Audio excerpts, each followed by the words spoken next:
के श्री चरणों में प्रणाम निवेदित करता हूँ। गोमय परिवार की ओर से पिछले कुछ महीनों से यह एक श्रृंखला प्रारंभ की गई है। क्यों की गई है, किस प्रकार से कर रहे हैं, क्या लक्ष्य है, क्या उद्देश्य है, बहुत संक्षेप में 2-3-4 मिनट में आपके समक्ष कुछ विषय रखना चाहता हूँ। अभी जिस प्रकार से पूजा हुई और जो पंच महाभूतों की पूजा की बात यहाँ आचार्य जी ने यहाँ से कही, तो वास्तव में हम जो भगवान की पूजा करते हैं वो पूजा क्या है? यहाँ अभी कहा गया भगवान यानी भैसे भूमि, गैसे गगन, वैसे वायु, ऐसे अग्नि और नैसे नीर, ये जो पंच महाभूत हैं, क्षितिजल पावक गगन समीरा जिनको कहा गया है, वास्तव में भगवान यही है। और उन भगवान की हम पूजा करते हैं, इसका मतलब क्या है? पूजा यानी पू यानी पूरी और जा यानी जानकारी। उन पंच महाभूतों की पूरी जानकारी यदि हमारे को है तो वास्तव में हम घर पर बैठकर भी भगवान की पूजा कर सकते हैं। और ऐसा नहीं है कि ये बात कोई पहली बार आप लोग सुन रहे हैं। हमारा सौभाग्य है, हमने देवभूमि भारत भूमि पर जन्म लिया है और यहाँ सदियों से हम उसी भगवान की पूजा करते आ रहे हैं। और ग्लोबल वार्मिंग में भी यदि हम बात करें तो सबसे बड़ा जो कारण है वो है कि पेड़ों की संख्या में जिस तरह से कमी आई है।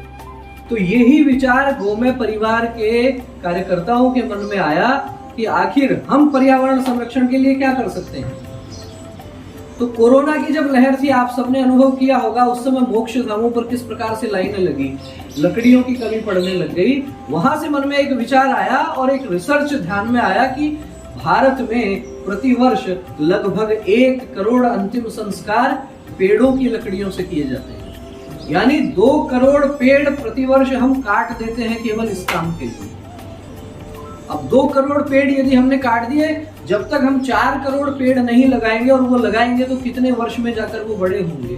तो ये जो सिस्टम गड़बड़ हुआ है, और ये सिस्टम गड़बड़ हुआ इसके कारण से कार्बन का उत्सर्जन बढ़ा है, कार्बन डाइऑक्साइड वातावरण में बढ़ी है, ऑक्सीजन कम हो गई है। और जब हम कभी जाते हैं गाँव की तरफ तो हमें कितना सुकून मिलता है। ये भी कितना, हम यहाँ बैठे हैं, हम तो कहते हैं कि गोमय परिवार जो काम कर रहा है, यहाँ आदरणीय गोपाल जी भाई साहब ने तो वास्तव में साक्षात कर रखा है। गोमय वसते लक्ष्मी जो हम बात करते हैं, देसी गौमाता के गोबर में लक्ष्मी माता का निवास होता है। यहाँ उसी का देसी गौमाता के गोबर से लिपा हुआ ये आंगन वास्तव में कितना मन को प्रफुल्लित कर रहा है। तो गोमय परिवार ने ये विचार किया कि क्या अंतिम संस्कार जो होते हैं वो लकड़ी से होने के बजाय देसी गोमाता के गोबर से बने हुए गोकाष्ठ से हो सकते हैं क्या? और इस विषय को मन में लेके, और गोकाष्ठ भी साधारण नहीं, उसमें कुछ हवन सामग्री मिला के और इस प्रकार का एक प्रयोग करके विशेष प्रकार का एक गोकाष्ठ बनाया गया। उसको भारत सरकार के बड़े बड़े जो वैज्ञानिक हैं उनको दिया गया कि आप इसको टेस्ट कीजिए, इसको जलाने पर कितना ऑक्सीजन निकलता है, कितनी कार्बन निकलता है, कितना नाइट्रोजन निकलता है।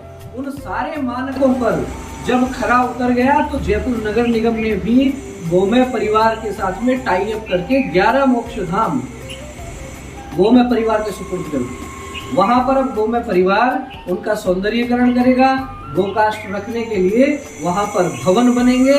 और आने वाले समय में इस प्रकार का प्रयास रहेगा कि जयपुर शहर में जितने अंतिम संस्कार हो रहे हैं सब गोकाष्ठ से हों। क्योंकि जो पैसे वाले हैं वो तो अपने हिसाब से सब व्यवस्था कर सकते हैं, लेकिन हमारे यहाँ सनातन को हम मानने वाले हैं, अंतिम संस्कार को भी 16 संस्कार में एक स्थान दिया गया है, तो वो भी सभी व्यक्तियों का ठीक प्रकार से हो। इसलिए गोमय परिवार ने ये विचार किया कि मोक्ष धामों का विकास करेंगे, गोकाष्ठ वहां रखवाएंगे और वहां सूची लगा देंगे कि भाई इसकी कीमत तो ये है, आप यदि कैपेबल हैं तो दे जाइए, नहीं तो कोई दिक्कत नहीं है, हमारी तरफ से भेंट है। और वो जो भेंट है वो सब समाज के लोगों से सहयोग के माध्यम से ही होने वाली है। उसमें आप सबका सहयोग तब मिलेगा जब आपको इस विषय की जानकारी होगी और ये विषय जन जन तक पहुंचे, इस विषय को हर एक व्यक्ति तक पहुंचे, मन में कोई भाव हो, कोई प्रश्न हो तो उस पर भी हम चर्चा कर सकें। इसलिए हमने ये विचार किया कि जयपुर शहर के अलग अलग कॉलोनियों में अलग अलग स्थान पर हम हर रविवार को जाएंगे।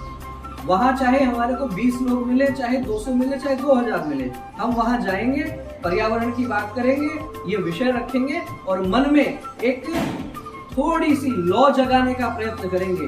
पूज्य गुरुदेव का आशीर्वाद मिलेगा और भगवान की कृपा रही तो निश्चित रूप से ये विचार आगे बढ़ेगा और पर्यावरण संरक्षण की दिशा में हम कुछ नया, कुछ बेहतर, कुछ अनोखा करने का प्रयत्न करेंगे। और अनेक प्रयोग इस प्रकार के हो सकते हैं, जैसे गोमय परिवार ने ये विचार किया, आप अपने मन में अलग अलग प्रयोग कर सकते हैं। देसी गोमाता को मान भी मिलेगा, सम्मान भी मिलेगा, और जब गोकाष्ठ से अंतिम संस्कार होंगे, एक तरफ 2 करोड़ पेड़ प्रतिवर्ष बचेंगे, दूसरी तरफ गोमाता का गोबर वो महंगे दामों पर बिकने लगेगा, तो जो गौशालाएं हैं उनका भी विकास होगा। वहां हम दान देते हैं, अच्छी बात है, लेकिन गौ माता के गव्यों को हम मान दें और उनको सम्मान देंगे तो निश्चित रूप से गौ माता स्वावलंबी भी बनेगी। और जो गौ माता चराचर जगत का पालन पोषण करती है वो केवल दान पर जीवित रहे, ये ठीक है क्या? हम उनके गव्यों को मान दें। तो आज हम इस कार्यक्रम में पधारे हैं, अभी अग्नि स्थापना के बाद में हवन होगा। आप सबके श्री चरणों में इतना निवेदन करना चाहता हूँ कि यदि हम इस विषय को आगे बढ़ाएं, अपने घर में प्रतिदिन किसी भी एक गौ गव्य का हम अनुपालन करें, चाहे देसी गौ माता के गोबर से बनी हुई धूप बत्ती हम घर में जलाएं, चाहे देसी गौ माता का गोबर किसी न किसी रूप में काम में ले या दूध काम में ले, बहुत अच्छी बात है, तो अमृत है। लेकिन हमारे जीवन में देसी गौ माता की भूमिका किसी भी प्रकार से जुड़े, ये आपके श्री चरणों में निवेदन है कि जब हम सोचते हैं कि सब कुछ सरकारें करेंगी, तब मुझे लगता है कि वो ठीक नहीं है, कुछ हमारी जिम्मेदारी है। तो कहना चाहता हूं कि केवल सत्ता से मत करना, परिवर्तन की आस जागृत जनता के केंद्रों से होगा अमर समाज। इस समाज को अमर बनाने के लिए, ये पर्यावरण का संकट दूर करने के लिए हम सबको अपनी अपनी भूमिकाएं निभानी पड़ेंगी, और वो निभाएंगे तो निश्चित रूप से गंगा की रवानी बदलेगी, सतलज का मुहाना बदलेगा, तो खुद तो बदले बंदे, ये जमाना अपने आप बदलेगा, स्थितियां बहुत अच्छी होंगी। और कार्यक्रम के प्रारंभ में इंद्रदेव ने भी वर्षा के रूप में हमारे को आशीर्वाद प्रदान किया है। आप लोगों का आशीर्वाद भी गोमय परिवार को मिले, इस विचार को मिले, इसी कामना के साथ अपनी बात को पूरी करता हूँ। बहुत बहुत धन्यवाद। जय भारत, जय श्री राम, जय गौ माता।